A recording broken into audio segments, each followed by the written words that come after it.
नमस्कार,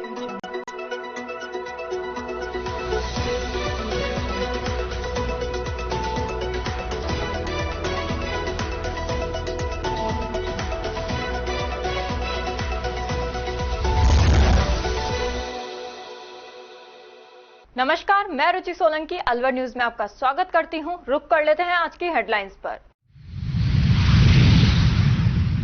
wonder residency welfare society के चुनाव में संविधान की उड़ाई धज्जियां, 55 लाख का हिसाब नहीं देने का लगाया आरोप।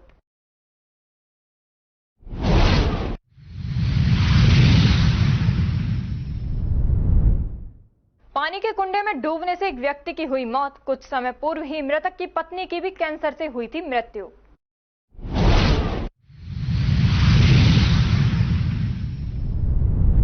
नगर निगम नालों की सफाई के नाम पर कर रहा है खानापूर्ति। जहां सफाई करनी है उसे कर रहा है नजरअंदाज।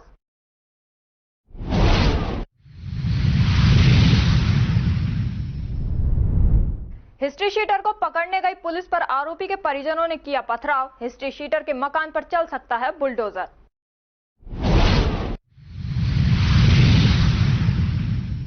और अब खबरें विस्तार से। अलवर शहर के वंडर रेजिडेंसी के निवासियों ने वंडर रेजिडेंसी वेलफेयर सोसाइटी के आज हुए चुनाव को सोसाइटी संविधान के विपरीत करने का आरोप लगाया है। सोसाइटी निवासी दिनेश चंद अग्रवाल ने बताया कि आज हुए चुनाव में सोसाइटी संविधान की धज्जियां उड़ाई गई हैं। मैं सोसाइटी में वर्ष 2014 से रह रहा हूं। मेरा फ्लैट मेरी बेटी दीपमाला अग्रवाल के नाम है। मैं काफी लंबे समय से सोसाइटी की कार्यकारिणी का सदस्य और पदाधिकारी रहा हूं, लेकिन इस बार मेरा नॉमिनेशन फॉर्म सिर्फ यह कहकर रिजेक्ट कर दिया कि आपका फ्लैट आपकी बेटी के नाम है। सोसाइटी पदाधिकारी 55 लाख का हिसाब दिए बिना ही चुनाव करा रहे हैं। चुनाव की शिकायत एसडीओ अलवर और रजिस्ट्रार को दी गई है। एसडीओ ने एनईबी एसएचओ को बयान दर्ज कर जांच करने के आदेश दिए हैं, लेकिन चुनाव आनन फानन में करा दिए गए। इधर सोसाइटी वासी लेखराज सिंह ने भी बिना हिसाब दिए ही चुनाव कराने का आरोप लगाया है। सिंह के अनुसार पदाधिकारियों ने 11 बिंदु को क्लियर नहीं किया है और चुनाव करा दिए। इधर चुनाव पर्यवेक्षक अतुल कुमार सिंह ने कहा कि सोसाइटी के चुनाव सभी की अनुमति से कराए गए हैं। सोसाइटी संविधान की जद में ही चुनाव कराए गए। चुनाव का अर्थ ही मतभेद होता है। चुनाव में 13 लोग निर्विरोध चुने गए हैं। सिर्फ 3 पदों के लिए चुनाव हुए हैं। संविधान के सोसाइटी संविधान के विपरीत हो रहे हैं। मैं यहाँ पर 2014 से कंटिन्यू रह रहा हूँ। मेरा फ्लैट मेरी बिटिया के नाम है, दीपमाला अग्रवाल के नाम, 405 फ्लैट नंबर है। और मैं 8 साल से पदाधिकारी रहा हूँ, कार्यकारिणी सदस्य रहा हूँ। मेरा नॉमिनेशन फॉर्म नियमों के विरुद्ध ये कह करके आपकी बेटी के नाम में निरस्त कर दिया। न कोई वो करते हुए, कोई हवाला देते हुए, कोई रीजन देते हुए, बस नॉट वैलिड ये लिख करके इलेक्शन ऑफिसर ने वो कर दिया। मैंने अध्यक्ष महोदय को 2-3 बार रिमाइंडर पहले भेजे थे, कोई जवाब नहीं दिया और मेरा निरस्त करने के बाद मेरा अधिकार का हनन कर दिया इन्होंने। और अब भी मैंने अतुल जी को भी बोला था कल जाकर के, हमने एसडीओ अलवर को अपना कंप्लेंट डाला है। उन्होंने हमारी कंप्लेंट को ऑर्डर किया है। एसएचओ एनईबी उन्होंने हमारे बयान लिए, उनके बयान लिए। 2 दिन की छुट्टी होने के कारण हमने इनको ऑब्जर्वर साहब को और इलेक्शन ऑफिसर को भी दिया कि आप साहब इलेक्शन 2 दिन रोकें। उसके बावजूद ये इलेक्शन करवा रहे हैं। और इन्होंने जो भी है, अभी रिपोर्ट तैयार होकर के कल मंडे को एसडीओ ऑफिस में जाएगा, वहाँ से कार्रवाई होगी। हमने सब रजिस्ट्रार सोसाइटी को भी लिख के दिया है, हमने सोसाइटी अध्यक्ष को भी दिया है। उसके बावजूद ये अनियमितता को बरतते हुए ये इलेक्शन कर रहे हैं। और थाना से इनसे हिसाब मांगा गया है, हिसाब नहीं दे रहे हैं। 55 लाख रुपए का पिछले साल का कलेक्शन का कोई हिसाब नहीं है। कोई ऑडिट रिपोर्ट नहीं बनाई इन्होंने, और ऑडिट रिपोर्ट पहले पेश होनी चाहिए, उसके बाद नेक्स्ट टीम चुन के आनी चाहिए जो है नियम के अकॉर्डिंग क्या होता है। पर्टिकुलर एक कोई भी इन्फॉर्मेशन होती है, जब मीटिंग होती है, मीटिंग में क्या है 7 दिन पहले अपडेट कराया जाता है कि आप आएँ और डिसाइड करें। यहाँ पे क्या है 1 घंटे पहले ही अपडेट किया। बंदे से 11 आए थे, जिसके अंदर मैंने साफ लिखा हुआ है कि पर्टिकुलर जो बोला गया और किया गया है, जो इन्होंने मेंशन किया है कॉपी में, वो गलत तरीके से किया है। बाकायदा मैंने उसमें रजिस्टर्ड कर रखा है। नाउ सेकंड थिंग, यहाँ पे जो इलेक्शन नहीं हो रहे, यहाँ पे टोटल इलेक्शन के लिए अपने पास में 18 कैंडिडेट्स हैं, जिसमें से 17 सेलेक्ट होने हैं। तो अपने पास अगर हम देखें तो सिर्फ 1 बंदे ही एक्स्ट्रा है, अदरवाइज यहाँ पे सिलेक्शन ही है, क्योंकि उनके अगेंस्ट कोई खड़ा ही नहीं हुआ है। क्योंकि प्री डिसाइडेड उनका प्लान था कि पर बिल्डिंग के अकॉर्डिंग ए और बी विंग के अकॉर्डिंग ही खड़े होना है। जबकि हमारे बायलॉज बोलता है कि प्रीमिसेस में रहने वाला कोई भी बंदा खड़ा हो सकता है। उसके अगेंस्ट में उन्होंने ये इलेक्शन किया है, जिसके लिए एसडीएम से हमने नोटिस करके एसएचओ को अपडेट करा रखा है, एनईबी में कंप्लेंट्स करा रखी है, उप रजिस्ट्रार वहाँ पे भी कंप्लेंट्स करा रखी है। उसके बाद भी ये मतलब जबरदस्ती इलेक्शन हो रहे हैं यहाँ पर। उसके फेवर में अगर हम देखें तो अध्यक्ष अभी जस्ट हमारे ऑब्जर्वर आए हैं, उन्होंने भी अभी अपडेट किया है। वो देख रहे हैं कि पर्टिकुलर जो इलेक्शन हो रहे हैं उसका एक फेयर नहीं है। उनको खुद भी कंफर्म है कि पर्टिकुलर ए और बी विंग कोई बायलॉज में मेंशन नहीं है। संविधान के अकॉर्डिंग जो हमारा बायलॉज बनता है उसके अकॉर्डिंग जो होनी चाहिए वो प्रॉपर इलेक्शन नहीं है यहाँ पर।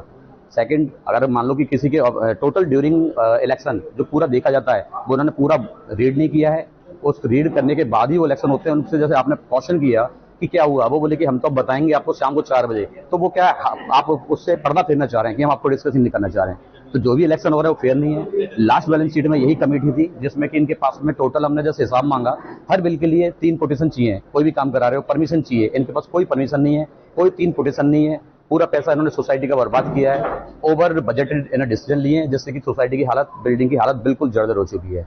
अभी आपके पास एसडीएम का क्या आप बता रहे थे कि मतलब चुनाव कराने के आदेश हैं? एसडीएम ने नोटिस दिया कि एसएचओ जांच करे, जांच के बाद में अपडेट करके मुझे बताएं। तो एसएचओ वहाँ पे गाड़ी आई थी, एसओजी ने भेजी थी, गाड़ी ने इनकी स्टेटमेंट ली है। एसओजी ने इनको बोला है पर्टिकुलर चेक करने के बाद में कि अगर इनके जो पॉइंट हैं, जो हमने 11 बिंदु दिए हुए हैं, उन 11 बिंदु को क्लियर कर दें जो बायलॉज के अकॉर्डिंग है, तो यहाँ पे हमें कोई भी आपत्ति नहीं है। वो वहाँ पे भी दिया है, उसके बाद ही इलेक्शन होने थे एज पर वहाँ पे जो एनबी में कल हमारे स्टेटमेंट लिया गया। 11 बिंदु अभी क्लियर नहीं होगा। 11 बिंदु क्लियर नहीं है और बिना 11 बिंदुओं के क्लियर किए इलेक्शन हो रहा है। रिपोर्ट भी अभी मानने। देखिए, वंडर रेजिडेंसी वेलफेयर सोसाइटी के ये आज चुनाव कराए जा रहे हैं। मैं ऑब्जर्वर की हैसियत से, पर्यवेक्षक की हैसियत से यहाँ उपस्थित हूँ। इस पूरी सोसाइटी में लगभग 121 मत हैं और जिनका लोग बैलेट आज कास्ट कर रहे हैं, कुछ लोगों ने कर दिया है। चुनाव की प्रक्रिया चालू है। जहाँ तक ये सवाल है कि इसकी वैधता या इसमें परमिशन या ये सही है या गलत है, मुझे जितनी जानकारी है, मैंने सभी कागज वगैरह देखे थे। एक पूरी प्रक्रिया जो चुनाव की होती है वो सारी फॉलो की गई। सबसे पहले जो चुनाव की नोटिफिकेशन होती है कि चुनाव कराए जाएं, जिसमें सभी की सहमति ली गई, मीटिंग मिनट्स ली गई।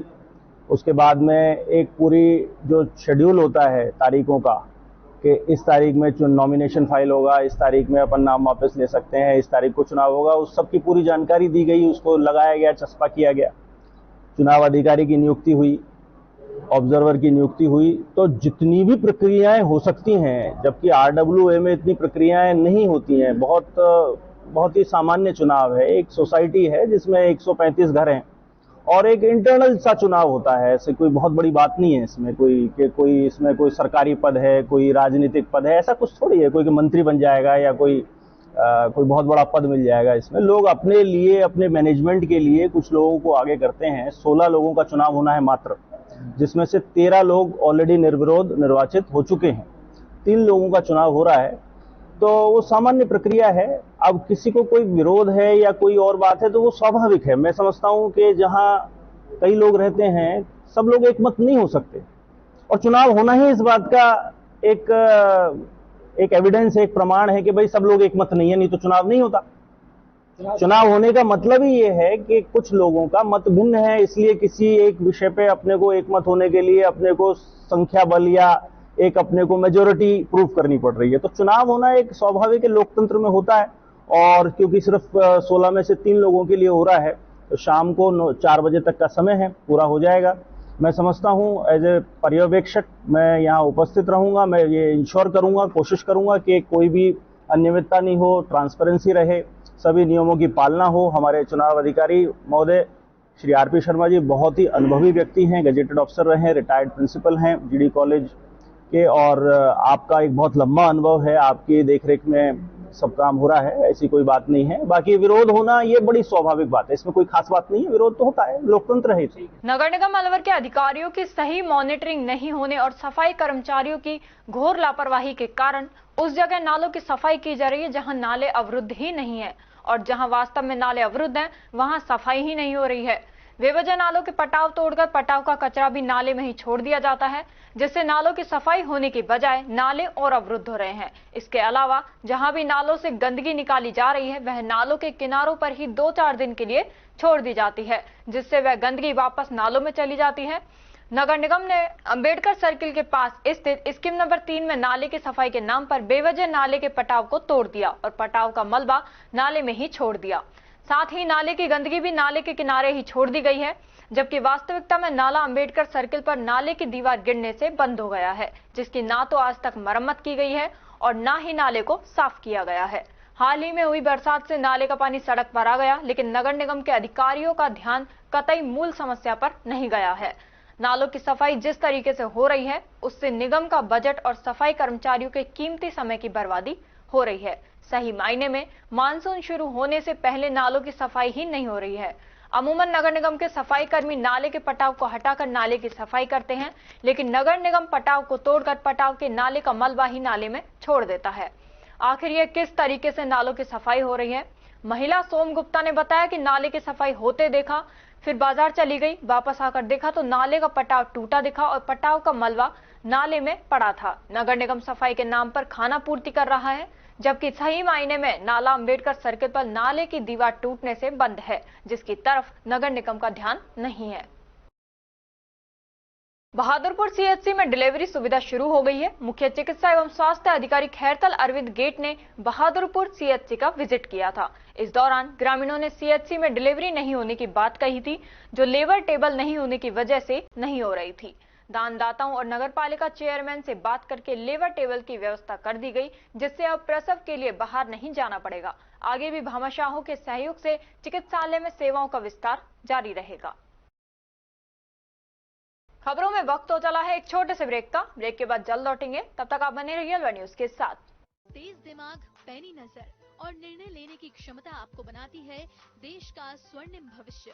नरेंद्र तिवारी आईएएस एकेडमी, जो कि है सभी प्रतियोगी परीक्षाओं के लिए सर्वश्रेष्ठ संस्था, जहां का उन्नत माहौल और सही मार्गदर्शन आपको आरएएस, आईएएस, शिक्षक, REET, SSC, railway, Delhi police, Rajasthan police, SI, Patwari, STC और बीएड जैसी प्रतियोगी परीक्षाओं में सफलता का रास्ता दिखाएगा। अलवर की सर्वश्रेष्ठ प्रतियोगी संस्था Narendra Tiwari IAS academy, railway station के पास, लिटिल बर्ड स्कूल के पीछे, नेहरू नगर, अलवर।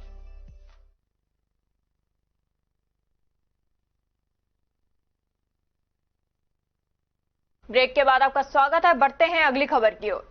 कारगिल विजय दिवस अलवर शहर के ईटाराना मिलिट्री छावनी से मनाया जा रहा है। पहले दिन कारगिल विजय दिवस के उपलक्ष्य में सेना के जवान गुजरात से बाइक रैली लेकर अलवर पहुंचे। यहां सेना के कमांडेंट मिलिंद व्यास की ओर से छावनी में उनका सम्मान किया।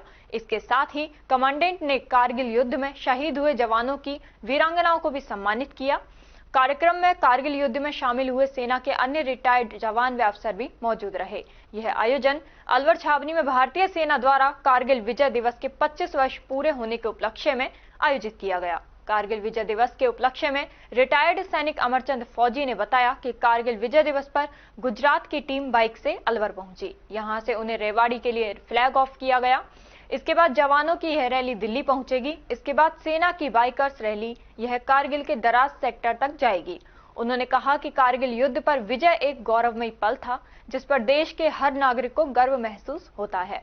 सेना की ओर से आज भी रिटायर्ड व शहीद जवानों को याद रखा जाता है, जिसे देखकर गर्व महसूस होता है। अमरचंद फौजी ने कहा कि सेना की ओर से आयोजित किए जाने वाले ऐसे कार्यक्रम से जवानों का हौसला बुलंद रहता है। कारगिल की लड़ाई में भारतीय सेना के जवानों का बलिदान को भुलाया नहीं जा सकता। सेना में अनुशासन सबसे अहम रहता है, जिसका पालन सभी जवानों को करना पड़ता है। इसीलिए आज भारतीय सेना विश्व में सर्वश्रेष्ठ है। रिटायर्ड सैनिक अमरचंद फौजी ने बताया कि अलवर में आयोजित इस कार्यक्रम में 3 राज्य आर्म्ड रिक्वायर्ड के एनसीसी कैंडिडेट, अलवर जिले और आसपास के क्षेत्र के भूतपूर्व सैनिक और उनके परिवार ने उत्साहपूर्वक भाग लिया। उन्होंने बताया कि गुजरात से आए बाइकर्स ने अलवर के शहीद स्मारक पर जाकर अलवर के वीर शहीदों को श्रद्धांजलि अर्पित की। जो विजय दिवस मनाया जाता है, उसके उपलक्ष्य में ये प्रोग्राम रखा गया है। ये टीम गुजरात से आई है। गुजरात से इनको हम सुबह कल रवाना कर देंगे रेवाड़ी के लिए, और रेवाड़ी से दिल्ली होती हुई जाएंगे दराज सेक्टर। आपने नाम सुना होगा, कारगिल लड़ाई में नाम सुना होगा। दराज सेक्टर एक जगह है कारगिल से पहले, तो वहां तक ये जाएंगे। और ये जो हमारा जो वीर नारियां है, जिनके हस्बैंड शहीद हुए हैं, उनको मान सम्मान किया गया है। उनका हौसला बुलंद किया गया है और इससे हमारी याद ताजा हो जाती है और आने वाले जो जवान हैं उनको हौसला बुलंद होता है और जोश आता है जो उसकी लड़ाई है और है क्या। बाकी हमको एक मान सम्मान देकर से हमारा एक गर्व से सीना चौड़ा हो जाता है कि आज भी उसी तरह इज्जत है जो आज से 50 साल पहले थी, 40 साल पहले थी। कारगिल में मैं भी 2 साल रहा हूँ। कारगिल की जो पहाड़ियों पे जो मुकाबला किया हम लोगों ने, इस तरह का मुकाबला किया आप उसको सुन नहीं सकते जिस तरह हमने मुकाबला किया पहाड़ में। और आज भी हमारे जवान वहाँ टिके हुए हैं। उसी तरह से आप लोग खाली पिक्चरों में देखते हो, लेकिन जो प्रैक्टिकल जो वहाँ का देखा जाए तो समझ लो बहुत ही एक कठिन, जब मान लो दुश्मन पहाड़ी बैठा है और हमको दिशा मिला कि उसको जाकर झंडा गाड़ना है, तो आप अंदाजा लगा लो कहने के करने के तो बहुत फर्क होता है। आप एक पहाड़ी पर से एक पत्थर मारेगा तो वो हमारे लिए काफी होता है, लेकिन हमने दुश्मन ऊपर बैठा पहाड़ी पे, उसके बावजूद जाके हमने वहां मुकाबला किया और हमारा तिरंगा झंडा हमने लहराया। ये हमारे जवानों का हौसला और जो बुलंद जो सोच, इन्हीं की सिविल में जैसे बोलते था तो क्या कर, नहीं, हमको सिर्फ आदेश मिलता है और आदेश का हम पालन करते हैं। सिर्फ आज हिंदुस्तान को तो सेना ही कामयाब क्यों होती है, क्यों वहाँ एक ही हुक्म चलता है, ऑर्डर ऑर्डर। सिविल या पुलिस में भी गांव के जवान जाते हैं, फौज में गांव के जाते हैं। फौज पुलिस कामयाब क्यों नहीं होती, कि उनके 36 तरह के उनके लिए कमांड होती है, ठीक है, ऑर्डर अलग अलग ऑर्डर होगा। लेकिन हमारे सेना का अंदर सबसे बड़ा फायदा यही है कि एक ऑर्डर होता है, जो कमांडर ने कह दिया वो राइट है। ये नहीं कि साहब मैं अभी भैंस दूध काट रहा हूँ, मैं उधर जा रहा हूँ, नो नो, ऑर्डर ऑर्डर। इसीलिए आज हमारी सेना कामयाब है और कामयाब थी, कामयाब रहेगी और आगे भी ऐसे। और बताइए कोई आपको कोई सवाल को जवाब। अलवर शहर के कालीमोरी स्थित हीराबास यूआईटी क्षेत्र में आने वाला नाले की दीवार गिर गई है। निर्माण के करीब 5 साल में ही दीवार गिर गई। नगर निगम को सूचना देने के बावजूद कोई कार्रवाई नहीं की गई। यहाँ कई बार बच्चे गिर चुके हैं। यहाँ से आमजन को गुजरने में डर लगता है, फिर भी लोग मजबूरी में निकलते हैं। इस नाले की पूरी दीवार गिराऊ हालत में हो रही है। यदि इस पर समय रहते ध्यान नहीं दिया गया तो बड़ी दुर्घटना भी हो सकती है। स्थानीय लोगों का कहना है कि यहाँ गाड़ियां, छोटे बच्चे और बड़े बुजुर्ग गिर चुके हैं। कई बार निगम को भी लिखित में जानकारी दी गई, लेकिन नगर निगम अनजान बना हुआ है। भाजपा मंडल गोविंदगढ़ द्वारा आज रविवार को जनसंघ के संस्थापक डॉक्टर श्यामा प्रसाद मुखर्जी की पुण्यतिथि मनाई गई, जिसमें मंडल कार्यकर्ताओं द्वारा पुष्प अर्पित किए गए।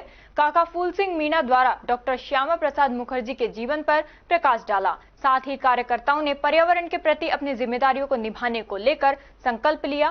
कार्यक्रम में मंडल अध्यक्ष रवि शर्मा सनातनी, उपाध्यक्ष गोपाल सिंह सोलंकी, एसटी मोर्चा मंडल अध्यक्ष रमेश मीणा, मोहित बटवाड़ा, बुगल गुर्जर, राजकुमार शर्मा, अंकुर खंडेलवाल, धर्मेंद्र स्वामी, श्याम अरोड़ा, कैलाश गुरुजी, पूरण, कुलदीप शर्मा, लाखन सोलंकी भाजपा कार्यकर्ता उपस्थित थे। कार्यक्रम के संयोजक कीर्ति तंदन शर्मा तथा सह संयोजक रंजीत वर्मा उपस्थित थे। वन एवं पर्यावरण राज्य मंत्री स्वतंत्र प्रभार संजय शर्मा ने आज कंपनी बाग स्थित सुलभ शौचालय का निरीक्षण कर नगर निगम आयुक्त को निर्देश दिए कि शहर के सभी सुलभ शौचालय चालू स्थिति में रहें, मरम्मत आदि कार्य प्राथमिकता से कराएं। साथ ही सभी शौचालय की नियमित तौर पर साफ सफाई कराई जाए तथा सुनिश्चित करावें कि सभी शौचालयों में पानी की आपूर्ति रहे। मंत्री शर्मा ने अंबेडकर नगर स्थित भाजपा कार्यालय में जन सुनवाई कर आमजन की परिवेदनाओं को सुनकर संबंधित अधिकारियों को दूरभाष से परिवेदनाओं के त्वरित निस्तारण के निर्देश दिए। उन्होंने कहा कि प्रत्येक परिवेदना के निस्तारण की सूचना फरियादों को दी जाए। केंद्रीय वन, पर्यावरण एवं जलवायु परिवर्तन मंत्री भूपेंद्र यादव ने सर्किट हाउस में महत्वपूर्ण विभागों के अधिकारियों की समीक्षा बैठक लेकर आवश्यक दिशा निर्देश दिए। इस दौरान वन एवं पर्यावरण राज्य मंत्री स्वतंत्र प्रभार संजय शर्मा भी मौजूद रहे। केंद्रीय वन एवं पर्यावरण मंत्री यादव ने अलवर में सुचारू पेयजल आपूर्ति, सरिस्का अभयारण्य, भिवाड़ी में जल भराव की समस्या एवं अलवर जिले के समग्र विकास के संबंध में अधिकारियों से चर्चा कर फीडबैक लिया। उन्होंने कहा कि संबंधित विभाग विकास कार्यों एवं समस्याओं के निदान हेतु रोड मैप तैयार करें। उन्होंने अलवर शहर में पेयजल आपूर्ति की व्यवस्था पर जलदाय विभाग के अधिकारियों से फीडबैक लिया। उन्होंने निर्देश दिए कि अलवर शहर की पेयजल आपूर्ति नगर विकास न्यास के परिक्षेत्र के आधार पर कार्य योजना तैयार करें, जिसमें घरेलू पेयजल के साथ साथ संस्थागत जल व्यवस्था को भी समाहित किया जाए। शिवालिक उच्च माध्यमिक विद्यालय में प्रतिभा सम्मान समारोह एवं प्रीति भोज का आयोजन संपन्न हुआ। इस मौके पर भाजपा नेता मोहित यादव बतौर मुख्य अतिथि शामिल हुए। विद्यार्थियों की रंगारंग प्रस्तुतियों का आनंद लिया। मेधावी विद्यार्थियों को सम्मानित किया गया। बच्चों को आगे बढ़ने, खूब पढ़ने के लिए प्रोत्साहित किया। आयोजकों व विद्यार्थियों के मोहित यादव का स्वागत सत्कार किया। अपने संबोधन में मोहित यादव ने कहा कि शैक्षणिक संस्थानों को पाठ्यक्रम में बच्चों के पूर्ण विकास के लिए पढ़ाई के साथ साथ एक्स्ट्रा करिकुलर एक्टिविटीज को भी शामिल करने की जरूरत है। बच्चों को बेहतर शिक्षा और बाकी गतिविधियां करवाने के लिए मोहित यादव ने शिवालिक विद्यालय और वहां के शिक्षकों को बधाई दी। मोहित यादव ने बताया कि भाजपा की डबल इंजन सरकार लगातार शिक्षा के स्तर को बेहतर बनाने में, विद्यार्थियों को बेहतर सुविधा दिलाने में जुटी है। पीएम नरेंद्र मोदी व भाजपा सदस्यों का मानना है कि शिक्षा की मदद से ही विकसित भारत का संकल्प पूरा होगा।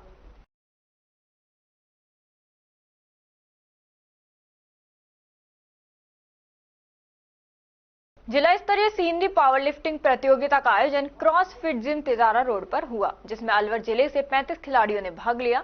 4 महिलाएं खिलाड़ियों ने भी भाग लिया। कार्यक्रम के मुख्य अतिथि दीपक शर्मा बांसुर रहे। प्रतियोगिता के मुख्य निर्णायक शहजाद खान, राहुल शर्मा और भारत भूषण गुलाटी, योगेंद्र सोगरवाल रहे। महिला वर्ग में प्रियंका, पिंकी, हेमलता ने स्वर्ण पदक प्राप्त किया। विजेता खिलाड़ियों का राज्य स्तरीय पावर लिफ्टिंग प्रतियोगिता के लिए चयन किया गया। चयनित खिलाड़ी अलवर जिले का प्रतिनिधित्व करेंगे। यह जानकारी आयोजन सचिव आशीष जैमन, अंतर्राष्ट्रीय खिलाड़ी ने दी। सभी विजेता खिलाड़ियों को संघ के पदाधिकारी प्रशांत अवस्थी, अमित शर्मा द्वारा प्रमाण पत्र व पदक द्वारा सम्मानित किया गया। आरडीएनसी मित्तल फाउंडेशन द्वारा संचालित अश्वत्थ लर्निंग कम्युनिटीज ने कुछ ही समय पूर्व राजकीय उच्च प्राथमिक विद्यालय खुदनपुरी में कंप्यूटर क्लासेस एवं बच्चों को अच्छा ज्ञान प्राप्त हो, इसलिए एक पुस्तकालय की शुरुआत करवाई थी। रेशमी देवी नानक चंद मित्तल फाउंडेशन की आजीवन ट्रस्टी अलका मित्तल ने बताया कि जिससे सभी बच्चों में कंप्यूटर सिखाने एवं पुस्तकालय में आने से पढ़ाई के प्रति रुचि बढ़ सके। आरडीएनसी मित्तल फाउंडेशन की आजीवन ट्रस्टी एवं अश्वत्थ लर्निंग कम्युनिटीज की संचालक आरुषि मित्तल ने बताया कि अश्वत्थ लर्निंग कम्युनिटीज के सहयोग से 15 दिवसीय ग्रीष्मकालीन समर कैंप मस्ती की पाठशाला राजकीय उच्च प्राथमिक विद्यालय खुदनपुरी में कक्षा 1 से 5वीं तक के बच्चों हेतु संचालित किया जा रहा है, जिससे बच्चों के शिक्षण की नियमितता बनी रहे।